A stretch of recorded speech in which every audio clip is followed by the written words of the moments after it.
All right, welcome to the Young Turks. Cenk, you're going to Kasparian with you. We got a lot of papers. We got a lot of stories today. I'm so excited. Okay, we got special surprises. We got Thanksgiving specials. Are you crazy? We got a lot of amazing stuff for you guys today. Okay, down goes Ivanka. Lock her up. Lock her. All right, we're gonna have a little disagreement about that. A little debate action. There's gonna be a little curveball there. Okay, another curveball. I defend another conservative or conservative point of view a little bit later in the program. There's curveballs everywhere, but the biggest curveball of all is you. No, I'm kidding.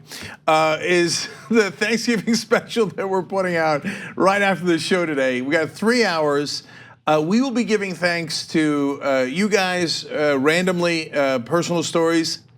I got a great chicken and waffle story. Anyway, but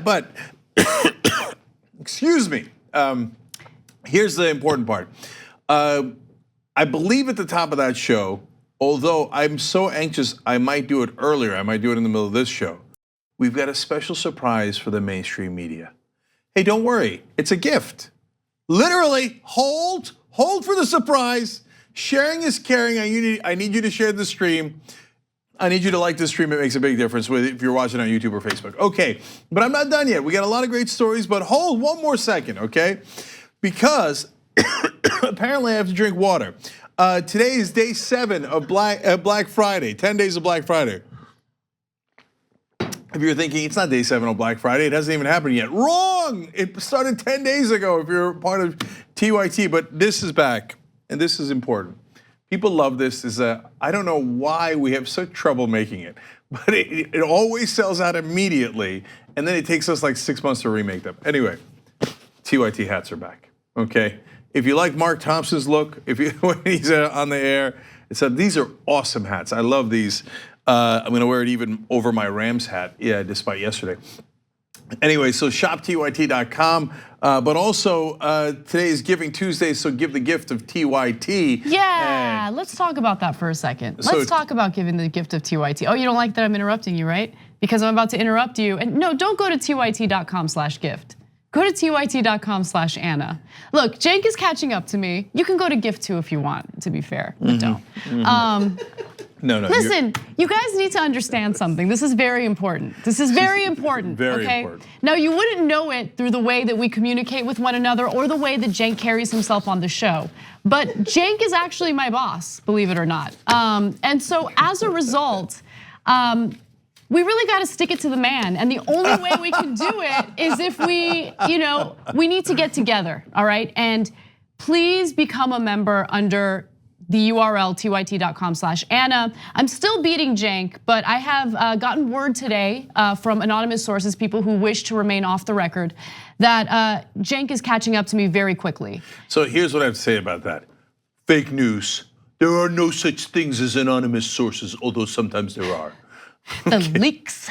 Okay, tyt.com/Cenk's obviously the right way to sign up. But that, Anna, stick it to the man. That's awkward, by the way. He might be progressive. He might be, he's very progressive, but still, he's still a boss. He's still a CEO. Let's show these CEOs who's boss, who's really boss. Okay, all right.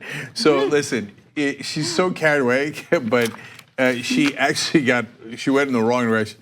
tyt.com/gift is not for you to sign up. It's to give a gift to someone else during the holiday season. So you actually, this one. So a lot of times members already. He didn't communicate that to me ahead of time. Yeah. He's a poor communicator, okay? Right, He's the leader of this company and a poor communicator. Right. Or perhaps if you weren't so busy bashing your boss, you would have paid attention. I wasn't bashing you. I just like to speak truth to power. Okay, look, we got to get going on the news. But seriously, if there's someone in your family or someone you know that either is a progressive and would love to hear the message, or is not so progressive and you think could be influenced by the message, or just needs to see the facts or our side, so then send them a gift at tyt.com/gift, and that is part of our 10 days of Black Friday, so we appreciate it. Okay, we do have that giant surprise coming up for you later, but let's get going on the news. What's next, Anna? All right. Donald Trump published a statement in response to Saudi Arabia and recent news indicating that the CIA investigation into Jamal Khashoggi's murder found that the Saudis were in fact behind it, and that the Saudi royal prince was also behind it. But it appears that through Trump's statement, the White House is not planning any significant punishment or consequences toward the Saudis. And I'm going to give you the most relevant parts of his statement, although I do encourage you to read the whole thing for yourselves. Now, it begins with one sentence, one very simple sentence, a fear-mongering sentence, and it goes like this: "The world is a very dangerous place." Yeah, we know that because one of your buddies just chopped someone up and put them in the luggage and carried their body parts out of one airport and into another. So that's the whole point. The world's a very dangerous place, brought to you by you and your allies, and you're about to let them get away with it. He continues to write, and let me just note, there were exclamation marks throughout his statement. "We may never know all of the facts surrounding the murder of Mr. Jamal Khashoggi. In any case, our relationship is with the Kingdom of Saudi Arabia." Now, let me be clear for anyone who may have missed details to this story. Jamal Khashoggi was living in the United States. He had left Saudi Arabia out of fear of his own life, for his own life, and he was a journalist for the Washington Post, and he was murdered in the Saudi consulate in Istanbul, and his body was dismembered using a bone saw. So a couple of things here. One, on the exclamation points, it's clear Trump wrote this. Poor grammar throughout, which I found to be very interesting because this is an important foreign policy decision, and you would think that normally associates of the president would write this out, and then he would edit it, like Reagan would edit his the speeches that were given to him or the statements that were given to him. And it's not like Obama and the other Democratic presidents wrote out everything by themselves either. There's thousands of people who work at the White House. The only reason why I'm telling you that is either he thought, nah, I don't need anybody. I can run this whole country by myself, which is a preposterous thing to think, or people were reluctant to write this, saying, it's okay to kill and dismember a journalist, right? So he then might have said, screw it, I'm writing it, give it to me, okay, I'll write it. World is dangerous place, exclamation park. Park? That sounds fun, exclamation park. Yeah, that does, that sounds like a fun place. Right next to the amusement park is the exclamation park. Yeah. The only place it's not fun is when Trump shows up. Anyway, so overall though, him saying basically, look, our relationship is with the Kingdom of Saudi Arabia. Well, but who runs that kingdom? Mohammed bin Salman, the crown prince, who according to our intelligence agencies did order this assassination. So it is not unclear. He continues to write, the United States intends to remain a steadfast partner of Saudi Arabia to ensure the interests of our country, Israel, and all other partners in the region. So let me explain that a little further. Trump does see Saudi Arabia as an integral part of his foreign policy, especially in response to Iran. So one of the main reasons why we are fighting this war with Saudi Arabia in Yemen is because of Iran's involvement. It is essentially a proxy war. Syria was also a proxy war, but we're seeing this similar pattern play out in Yemen. And so Trump thinks that, hey, I gotta work with the Saudis to carry out my harsh foreign policy toward Iran, but that is really not the heart of the matter here. The main priority is the financial interests that the United States has, and more importantly, the financial interests that Trump specifically has. And to be clear, he also did talk about how Khashoggi's crime was a bad thing, but then doubled down on how he wants to remain friends with the Saudis. He wrote, the crime against Jamal Khashoggi was a terrible one and one that our country does not condone. Indeed, we have taken strong action against those already known to have participated in the murder. And if you want to know what that strong action is, he noted that we have already sanctioned 17 Saudis known to have been involved in the murder. Now, the crown prince is not facing any consequences, and sanctions, what good are sanctions gonna do against 17 people in Saudi Arabia? Oh, they're not gonna be able to come to the US, who cares? They're not gonna be able to do business with US businesses, but it doesn't really send a strong message to the Saudis. Well, he said it's a terrible crime and we're not condoning it. No, this whole letter is condoning it. That's the whole point of this letter, is to say, don't worry, Crown Prince bin Salman, we're not going to do anything about it. Anything. The 17 sanctions guys who were sanctions, I mean, it's such a tragic story, but it's borderline hilarious. All right, you know what? That team of assassins, we're not letting them into the country. Wow.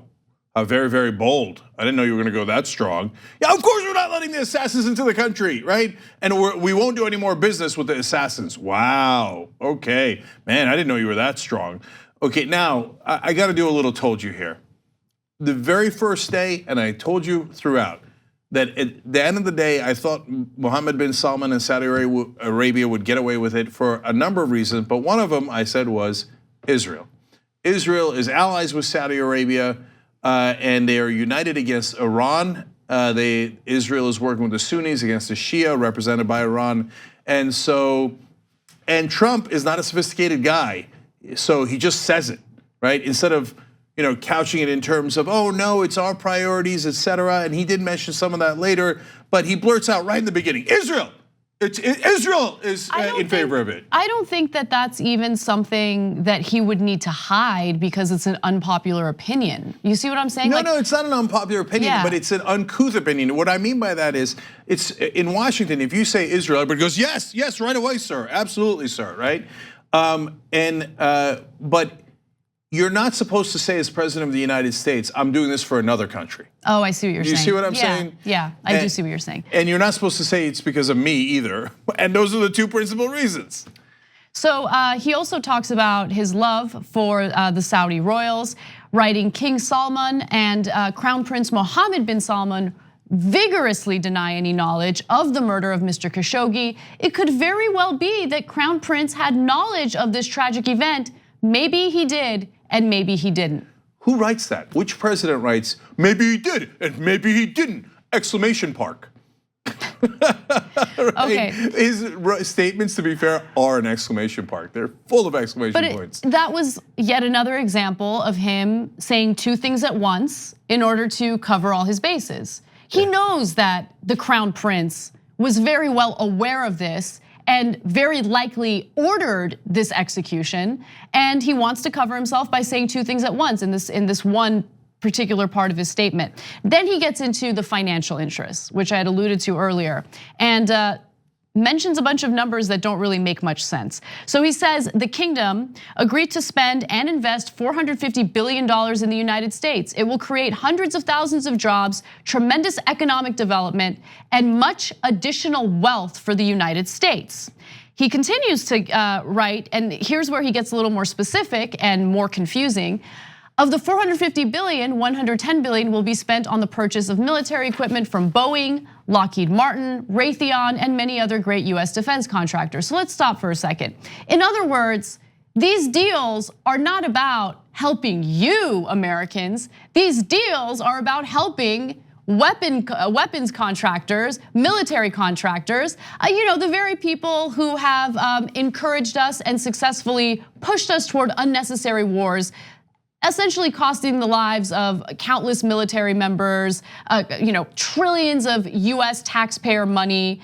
I mean, it's just, you're right in that there's a level of transparency here, right? I don't care about Raytheon, I don't care about Boeing. I would argue most Americans who are struggling right now don't care about that. And the journalists who might be concerned about their lives moving forward in the future when they want to do, foreign reporting, probably also don't care about the profit motive of Raytheon and Boeing.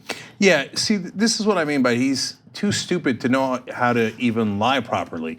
So you're supposed to say you're doing it for the troops. You're not supposed to actually say, oh yeah, I'm doing it for my donors, Raytheon, Lockheed Martin, Boeing. Those are not necessarily popular names in America. So if you work for one of those companies, okay, yeah, you want more contracts. Sometimes you build wonderful things like satellites that get us information, et cetera, passenger planes, and sometimes you build war machines that get people killed by a horrible dictatorial regime like Saudi Arabia. But it's not a thing that's like incredibly popular for, like, hey, everybody, let's go do this for Lockheed Martin. But he's too stupid to realize you're not supposed to write that down, so he does. Now, speaking of the outrageous lies, the $450 billion that Saudi Arabia is theoretically giving us. So we did research because we're like, wait, I never read that. And I'm like, with Trump, you have to dig further because you're like, what is he basing the lie on? Like, is there even a strand of like, oh, once they said that over the course of a decade or 2 decades, they would spend $500 billion or something, right? No, nothing. He just pulled it out of thin air. Several organizations, press organizations have already looked into the number. They're like, where is he getting this from? Made up out of whole cloth. Saudi Arabia has never promised to give us $450 billion. They've never promised to spend that money here. Out of the $110 billion that's supposed to go to the beloved Raytheon and Lockheed Martin and the defense contractors, actually $14.5 billion was already promised before Trump, and that is being spent. That's true. The other $110 billion, they actually haven't spent it, and there are no contracts for it. So it's only $14.5 billion out of the $450 billion that Trump lied about. I mean, he's just such a monstrous liar. You don't know what to do with a guy like this. So hasn't Saudi Arabia actually benefited more from the United States and the amount of support we give them, especially when it comes to their military efforts in Yemen? I mean, how much have we spent in taxpayer money in giving them intelligence and giving them support? It's actually way worse than that. This is the kind of thing that Donald Trump, if he wasn't so biased because of his own personal financial interest, would say is totally unfair, ridiculously unfair. Saudi Arabia, honestly, would not exist without us. Why do I say that? Saddam Hussein rolled into Kuwait and took it in about 3.5 minutes. And it looked like he was gonna roll into Saudi Arabia and take that. This is back in the early 1990s, the first Persian Gulf War. And we came in and saved the kingdom. We saved Saudi Arabia. Saddam would have definitely taken Saudi Arabia, and it would have taken him about a week to do so. They're incompetent, pathetic military who couldn't have stood a chance against Saddam Hussein. And we did Operation, Liberate XYZ, made up name, etc. And we did bring Kuwait back to the dictators of Kuwait, and we let Saudi Arabia still be ruled by these monsters. So you want to talk about unfair? They should give us $500 billion. We saved their ass, but they're not going to. The only thing they did was they bought $14.5 billion of weaponry that they're dropping on innocent civilians in Yemen. So that's what happened. And so right now, for those of you who don't care about Yemen, and I know we don't have monsters watching the show, but sometimes we do. Sometimes we have people hate watching. Either way, we're selling weapons to people who could potentially and very likely be our enemies in the future. Right? I mean, this is a US foreign policy pattern. We've done this before, we're doing it again. And so why? Why are we doing this? Is it actually benefiting us as US taxpayers? No, it's actually a giant liability in the future. And the only people who are enriching themselves through these arms deals are the very people that Trump listed in his statement. Lockheed Martin, Raytheon, Boeing, they're the ones making all this money through the weapons deals. Yeah, and so last couple of things on that.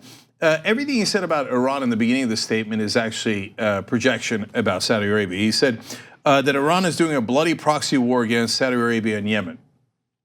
Well, at a bare minimum, they're both doing it, but Saudi Arabia is the one that actually started it. Saudi Arabia is doing a proxy war against Iran in Yemen. It's the opposite of what Trump said.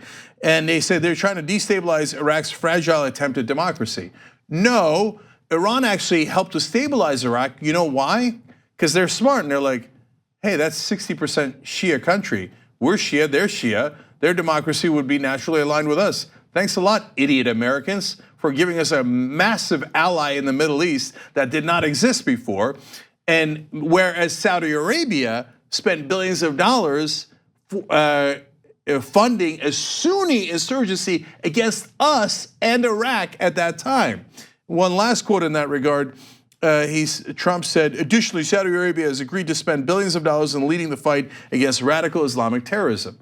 Well, they'd have to lead the fight that they started in the first place. 15 out of the 19 hijackers are Saudis, and they started the Sunnis, or they helped the Sunni insurgency in Iraq and killed so many of our troops, so many of our citizens.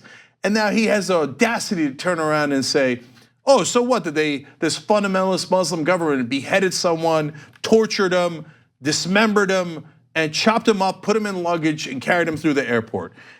But now the last thing, not having to do with Iran and the proxy wars, is about us. He said in the middle of the letter, representatives of Saudi Arabia say that Jamal Khashoggi was an enemy of the state. Yeah.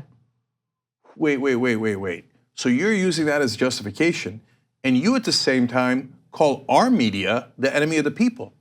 Almost the same exact phrase. So you're saying it's okay for a government to chop up people they call enemy of the state that are actually journalists, like Khashoggi was. He worked for the Washington Post. They beheaded him. And you're saying, well, I mean, the Saudis call him enemy of the state. And then you turn around and call other Washington Post reporters and other American reporters enemy of the people. Jesus Christ, that is incredibly dangerous.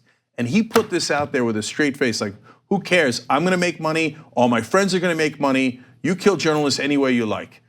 And saying we don't condone it. This whole letter is condoning that beheading and dismemberment. That's who Donald Trump is. Money above all, especially Donald Trump's money.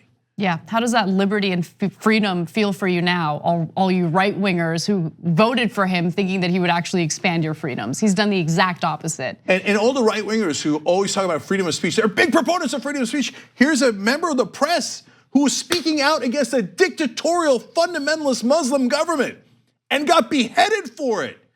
I mean, this is not, hey, I couldn't speak at Berkeley and I couldn't get a speaking fee. The guy got beheaded for speaking out against a terrible tyrannical government that you claim you're against. And your dear leader just said, it's okay, who cares, we're making money. Behead anyone you like, free speech, I don't care at all. Freedom of the press, First Amendment, I don't care at all. So are you guys all speaking out against it, right-wingers? No, because you don't care about freedom of speech at all. It's just a punchline for you. Take a break. When we come back, a little bit of good news coming from a federal judge, and also what's the update on that migrant caravan that's supposed to be infesting our country? We hope you're enjoying this free clip from the Young Turks. If you want to get the whole show and more exclusive content while supporting independent media, become a member at tyt.com/join today. In the meantime, enjoy this free segment. All right, back on the Young Turks, Cenk and Anna with you guys. Great member comments here. Ronan 1 says, right-wingers say that Obama went on an apology tour with our allies in Europe and the Pacific. Meanwhile, Trump goes on an ass-kissing tour to Russia and Saudi Arabia. God, that's such a great point. You want to talk about an apology tour? He's, basically apologizing for our relationship with Saudi, like for the Saudis dismembering someone. And he's like, let's just forgive it. Let's just apologize, I mean, it's even worse than that. He's just straight up lying about what the CIA found in their investigations of that murder. He's just lying about it. We can't be surprised. Yeah. So look, this is very complicated, but Anova writes in, Trump's statement about affecting the global economy regarding Saudi Arabia is unfortunately true. The prince can wake up and flip from the petrodollar to the petro-yuan end of the American empire. So that's way more complicated and requires a lot more conversation, and maybe we'll do it in one of the post games for you guys. Because yes, there is some truth to the fact that the petrodollar is very important to not only the global economy, but to our economy. But we have enormous leverage over Saudi Arabia. Like I said, they wouldn't even exist without us. If we pulled away our protection from Saudi Arabia, they'd last about a month, okay? Almost anyone can walk in and take that country. So anyway, that's a longer story. Look, the surprise that I told you guys about at the beginning of the show, I can't wait, okay? So I don't think we're gonna wait till the Thanksgiving special. Next segment, we're gonna announce it. Okay. Yeah, you do it right now? Next segment. I'm gonna jump the gun. Okay. So, by the way, if you don't get the whole show, we're on a lot of different platforms, and people get different portions of the show. tyt.com/join to become a member and get all of our programming, including this entire show, every single day. Another way you can get that, of course, is tyt.com/Cenk. Okay, what's next? All right. There was one other element to the Khashoggi story that I wanted to get to. Following Donald Trump's official statement indicating that the Saudi royals will not face any punishment for their part in the murder of a Washington Post journalist, Jamal Khashoggi, Mike Pompeo had a press conference and was asked about the statement released by Trump. Here's what he had to say.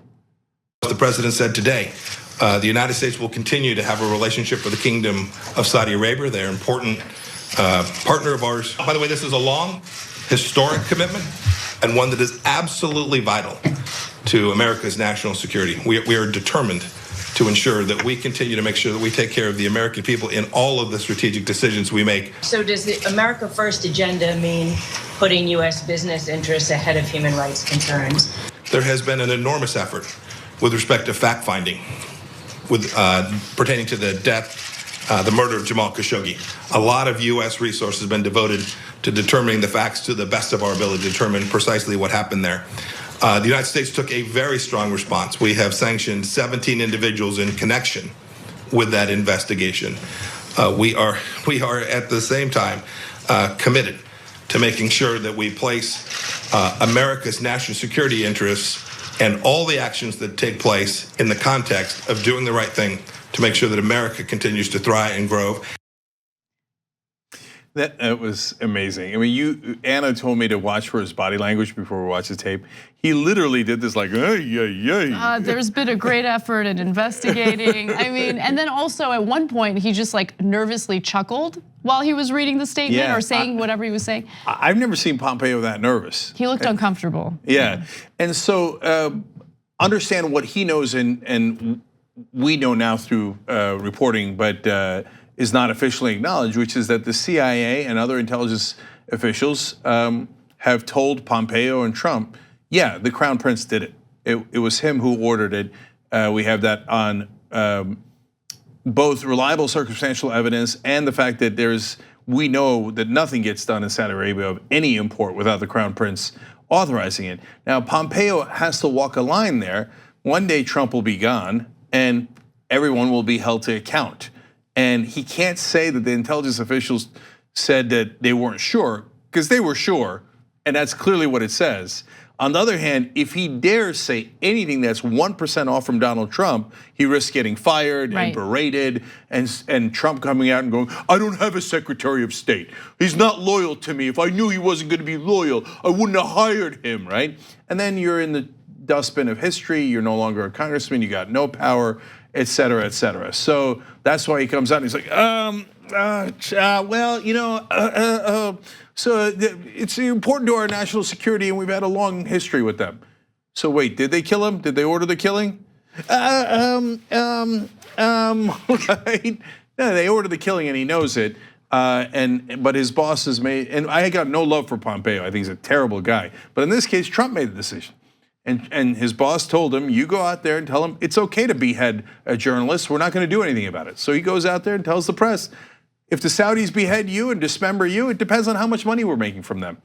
And we'll probably let you get away with it. He said it. I mean, look, he's only in a tough position because he's allowed himself to be in a tough position. He has his own free will. He doesn't need to go out there and just regurgitate what Trump tells him about the Saudis. He doesn't need to repeat the ridiculous narrative that, you know, the Crown Prince knew nothing about what happened. I mean, it's so stupid, but that's just what we have to deal with. I mean, these are the people who are supposed to be keeping the country safe. We had, again, a journalist living in the United States writing for the Washington Post who was murdered by the Saudis. But the government's not gonna do anything to punish the actual perpetrators of this. Yeah, last thing is unprecedented.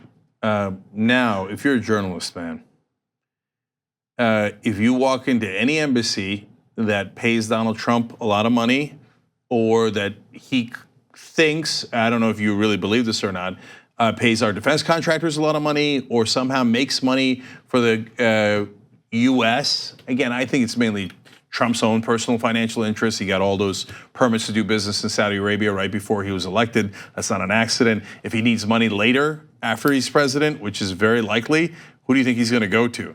So, but either way, whether it's US financial interests or Donald Trump's financial interests, or weapons contractors' financial interests, you walk into a wrong place and they murder you, they're probably gonna get away with it. All right, let's pivot to some good news. A federal judge has ruled on whether or not Donald Trump can deny asylum to migrants who come into the country illegally. And that judge has decided that he's gonna go ahead and block Trump's efforts to ban these migrants from getting asylum. So the Justice Department and Department of Homeland Security previously had published a joint rule prohibiting certain people caught crossing the US southern border from Mexico between ports of entry from claiming asylum. Now, the way the law works right now, and I wanna make sure everyone's clear on this, we were a little unclear because it's a complicated law. Even if there is an undocumented individual in the country already, let's say someone came in with a tourist visa and then they overstayed their visa, then they get caught, they're still able to apply for asylum. They can claim to immigration officials that they are in fear of their lives or for their lives, and they want to stay in the United States so they don't get targeted by whomever. And they will have the right to apply for asylum. Trump wanted to ban that from happening moving forward. So a federal judge comes in and says, no, you can't ban that. They have the right to seek asylum, they can apply. In fact, the judge, who was an Obama appointee, Judge John Tiger, says, whatever the scope of the president's authority, he may not rewrite the immigration laws to impose a condition that Congress has expressly forbidden. Asylum seekers will be put at increased risk of violence and other harms at the border, and many will be deprived of meritorious asylum claims. The government offers nothing in support of the new rule that outweighs the need to avoid these harms. So there's two parts to this story. One is the logic behind the law, and the other is the fact that the law exists. So the logic behind it is, let's say that you're suffering persecution in a country, North Korea. You escape one of their detention camps, and they have millions of people locked up in those gulags, and you made it out of there somehow and you got to the US. But you entered illegally. You didn't have the proper visa or the paperwork, whether you came on a plane or by foot, right? We don't just send you back and go, I'm sorry, you entered illegally, don't care, go back to the gulag, right? Or you're in fear for your life from a fundamentalist government or a dictatorial government. Or like say, for example, Saudi Arabia is gonna behead you and dismember you and put you into a suitcase. Okay, but you got here, but hey, you know what? Your papers aren't right, or you crossed in the wrong part of the border, right? We don't send you back, we give you asylum normally. And there's good reason for that, because that's the whole point of asylum isn't, hey, you get to stay here for no reason, or hey, you wanted a job, or you even wanted hope for your family. No, that doesn't count. Asylum is a technical definition. You're escaping from another country that is got oppressive conditions where your life is literally in danger, okay? Now whether you agree with that or not, and I guess there's some people immoral enough to say, yeah, I don't care if their life is in danger. I don't care about anything. I don't care if you're gonna send them back to a gulag. This is America and I don't like those people, right? For whatever reason, I don't like them, okay? I don't want them here. And yeah, okay, we saved his life, but then the guy might take my job. I don't want him, okay? Okay, you're that guy. But it doesn't matter. The law is the law. You didn't win on that. In a democracy, we have a system of government where Congress passes the laws, the president signs them, and then we abide by those laws. In fact, Donald Trump ran his campaign on the rule of law. Well, the judge here is pointing out the president can't unilaterally undo a law passed by Congress. That is the most elementary thing in our form of government. And the same right-wingers who said, I can't believe Obama's doing things through executive orders, are now turning around saying, who cares about the three branches of government and that Congress has to pass a law and the president can't just revoke a law. Who cares about the rule of law? I just don't like those people. So I just want to get rid of the law that clearly exists on the books, right, and have the president ignore it and in essence be a dictator who says, I don't care what your Congress passed. I will do whatever I like off the top of my head. Well, right. Here's the court system going, no, that's not how our government works.